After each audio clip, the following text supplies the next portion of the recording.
কুসুম গরম পানি, east, molasses দিয়ে নিলাম, একেবারে মাখো মাখো। আসসালামু আলাইকুম, ওয়েলকাম টু স্বপ্ন এগ্রো। আজ আপনাদেরকে দেখাবো কিভাবে আমরা দানা খাবার খড়ের সাথে মিশিয়ে ছাগলকে খাওয়াই এবং কিভাবে গম এবং ভুট্টা ফার্মেন্টেশন করি। এই বালতিতে আমরা গম এবং ভুট্টা ফার্মেন্টেশন করে নিয়েছি, যেটা গত রাতেই আমরা ফার্মেন্টেশনে দিয়েছিলাম। তো এইটা কিন্তু মাখো মাখো অবস্থায় আছে, মানে শুকনা শুকনো অবস্থায়, পানিটা কিন্তু হাতে লাগছে না। এখানে রয়েছে খোল, এটা সরিষার খোল। তো এই সরিষার খোলটাও আমরা আগের দিনই ভিজিয়ে রেখেছিলাম। এটা এখন আমরা বালতিতে ঢেলে নেব এবং একসাথে মিশ্রিত করে নেব। তো এইটার পরিমাণ হচ্ছে ছাগল অনুযায়ী, আলাদা একটা ভিডিওতে আপনাদেরকে দেখিয়েছি এবং বলেছি যে মানে একটা ছাগলের জন্য কি পরিমাণ দানা খাবার প্রয়োজন। এটার রেশিও কিন্তু আপনারা ওই ভিডিও থেকে দেখে নিতে পারেন। এখন এগুলোকে মিশ্রিত করে নেওয়া হচ্ছে।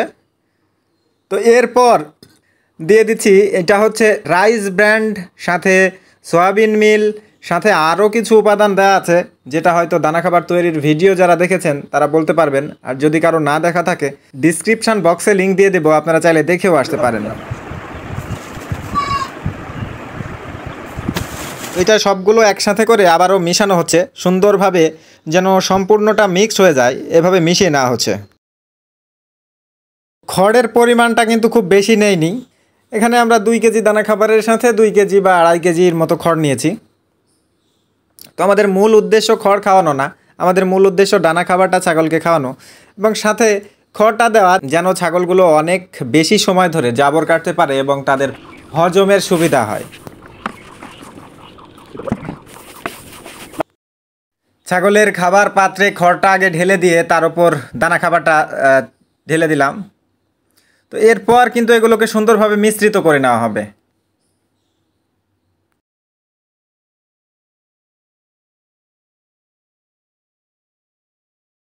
আমাদের ছাগলগুলো আলাদা একটা জায়গায় কিন্তু বাধা ছিল এতক্ষণ, তো ওখান থেকে ছেড়ে দিলে ওরা কিন্তু ছুটোছুটি করে খাওয়ার জন্য দৌড়ে আসতেছে এবং দেখতেই পাচ্ছেন কত দ্রুত কিন্তু এই খড় দানা খাবার মিশ্রিত খাবারটা খেয়ে নিচ্ছে। অনেকে বলেন যে ছাগল খড় খায় না বা নষ্ট করে, তো তাদের উদ্দেশ্যেই বলছি, আপনারা যদি এভাবে খাওয়ান তাহলে অবশ্যই কিন্তু ছাগল খাবে। ছাগল শুধু শুধু খড় খাবে না, তো শুধু শুধু খড় খাইয়ে ছাগল পালন করার চেষ্টাও না করাটাই ভালো। আপনারা দানা খাবারটা খড়ের সাথে মিক্সড করে দেবেন, হালকা পাতলা কিছু খড় দেবেন, এই আর কি। আপনারা যারা ছাগল খামারে আছেন, চেষ্টা করবেন ছাগলকে যতটুকু পুষ্টি সমৃদ্ধ খাবার দেবেন সেটা যেন সর্বোচ্চ ছাগলের কাজে লাগে এবং ছাগলকে পুষ্টিহীন কোনো খাবার দেবেন না। পুষ্টি মান ঠিক রেখে ছাগলকে খাওয়াবেন, তাহলে কিন্তু আপনার খামারটা সফলতার দিকে এগিয়ে যাবে।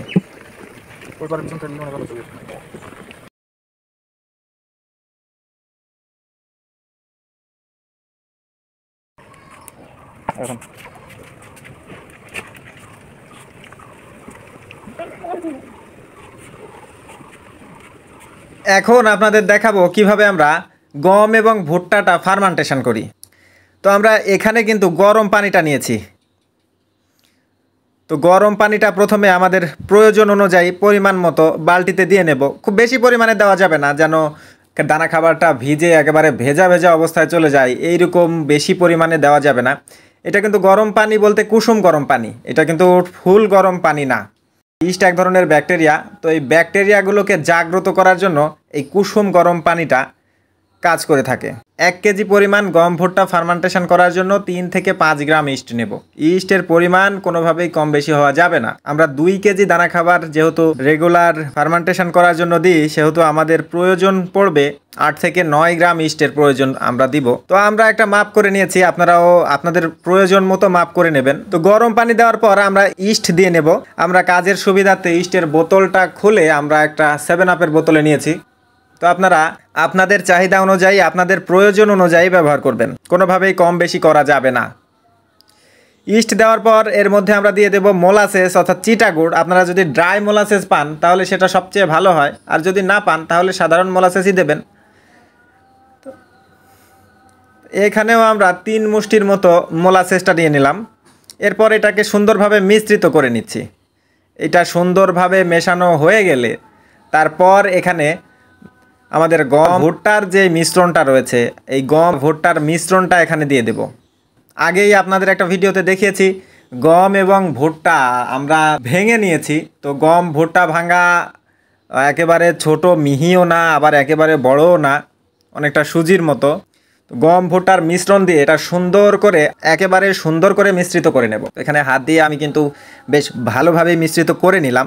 তো আপনারা দেখতেই পাচ্ছেন এটা কিন্তু ভেজা ভেজা অবস্থায় হয়নি।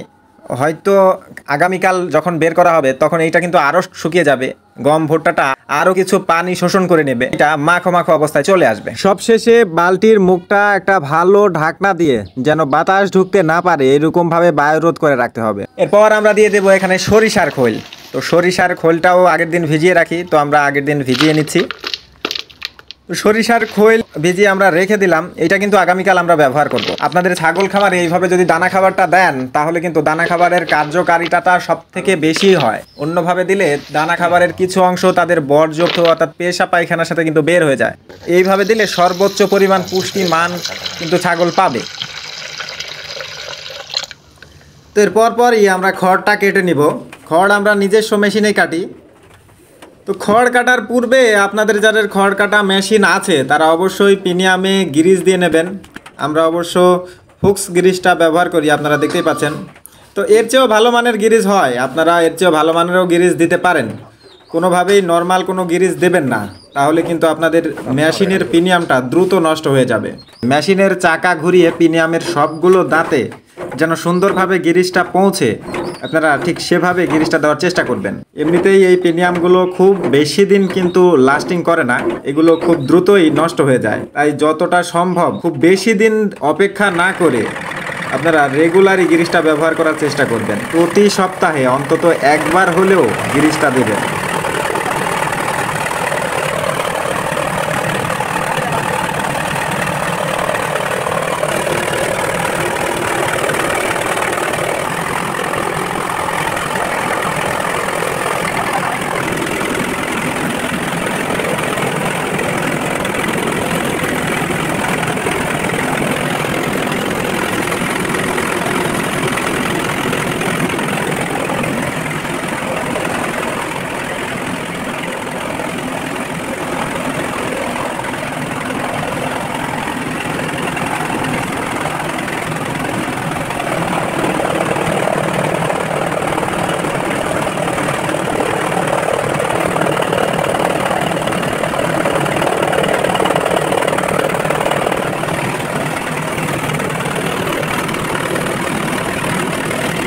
আজকের ভিডিওটা এ পর্যন্তই।